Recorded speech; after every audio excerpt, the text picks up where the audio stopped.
the knowledge, construction of knowledge has started during British Raj. But your argument is that knowledge were there before British. And you refer to G.S. Gure and his writings called Indological. Nobody denies that there was no knowledge system exist in Indian sociology. Nobody denies this. But the systematic way we try to study society, I think it starts with British colonialism or it starts with British rule. It was not there before. I'll give you an example.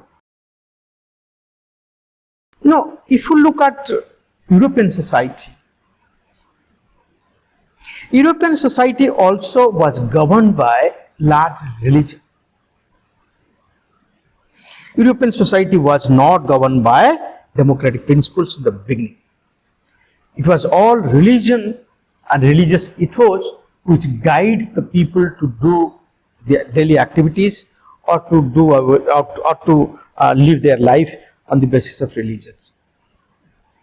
When these three important development took place in the history of mankind, maybe you can say French Revolution, Industrial Revolution, introduction of money, commercial revolutions, Renaissance, that is called science and technology. I think all that given a framework. And out of such framework, religion was questioned. And I think if you look at the history, you'll find initially there was a tussle between religion and knowledge.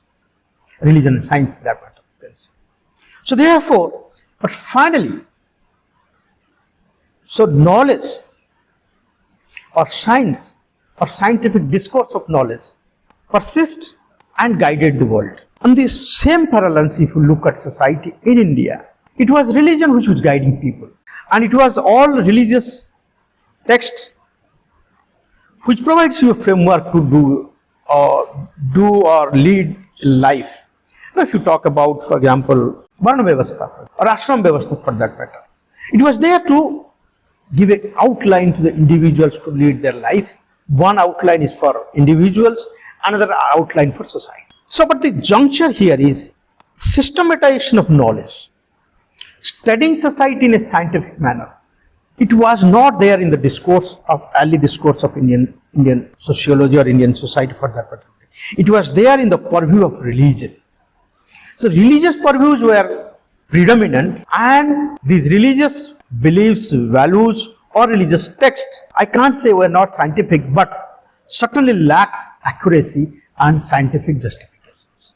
Because of that, actually, most of the Indian scholars, they argue that knowledge creation starts in India specifically because of British Raj, not before that. I don't disagree that there was no knowledge framework in Indian society. But the systematic way to study society was initiated or was started with the British Raj.